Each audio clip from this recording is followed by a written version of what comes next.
Assalamualaikum warahmatullahi wabarakatuh. Perkenalkan, nama saya Muhammad Nur Fadli, peserta pelatihan dasar CPNS tahun 2022 Kementerian Lingkungan Hidup dan Kehutanan, gelombang 3 angkatan 13. Saya berasal dari Satuan Kerja Balai Pengamanan dan Penegakan Hukum Lingkungan Hidup dan Kehutanan Wilayah Sulawesi, Jabatan Calon Polisi Kehutanan Pemula. Pada hari ini, Jumat 14 Oktober 2022, saya mengikuti distance learning secara sinkronus melalui virtual account conference untuk materi agenda 1. Kegiatan hari ini dimulai dengan pengarahan program oleh Bapak Sudirman Sultan, SPMP, di mana beliau menyampaikan materi terkait dasar-dasar hukum latsar, ketentuan penyelenggaraan, evaluasi, serta kode sikap, perilaku, dan sanksi-sanksi pada latsar.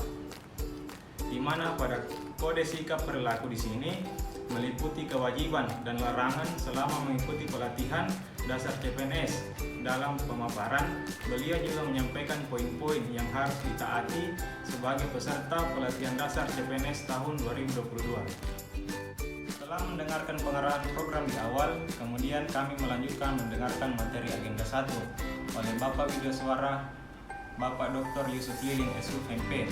Dalam pemaparan awal, beliau menjelaskan terkait sikap dan perilaku bela negara yang meliputi wawasan kebangsaan dan nilai-nilai bela negara, analisis isu kontemporer, dan kesiapsiagaan bela negara.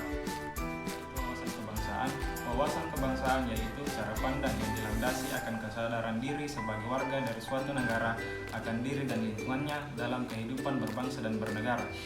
Adapun konsep dasar bangsa dan negara yaitu Pancasila, Bhinneka Tunggal Ika, Undang-Undang Dasar 1945, dan NKRI. Kita selaku calon ASN juga harus memiliki kesadaran bela negara dengan menanamkan 5 nilai dasar bela negara yaitu cinta tanah air, kesadaran berbangsa dan bernegara, setia pada Pancasila sebagai ideologi negara, rela berkorban untuk bangsa dan negara, serta kemampuan awal bela negara. Yang kedua yaitu apa itu analisis isu kontemporer. Isu kontemporer adalah suatu pokok persoalan yang sedang marak terjadi saat ini sehingga solusinya harus mengikuti kondisi dan situasi saat ini. Contohnya ada korupsi, narkoba, serta terorisme dan radikalisme.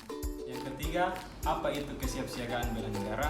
Kesiapsiagaan bela negara yaitu suatu keadaan siap siaga yang dimiliki oleh seseorang baik secara fisik, mental maupun sosial dalam menghadapi situasi kerja yang beragam yang dilakukan berdasarkan kebulatan sikap dan tekad secara ikhlas dan sadar disertai kerelaan berkorban sepenuh jiwa, raga yang dilandasi oleh kecintaan terhadap NKRI berdasarkan Pancasila dan Undang-Undang 1945 untuk menjaga, merawat, dan menjamin kelangsungan hidup berbangsa dan bernegara. Kemudian dalam materi beliau juga menjelaskan bahwa kita sebagai ASN memiliki fungsi sebagai pelaksana kebijakan publik, pelayanan publik, serta perekat dan pemersatu bangsa. Kita sebagai ASN juga diwajibkan 1.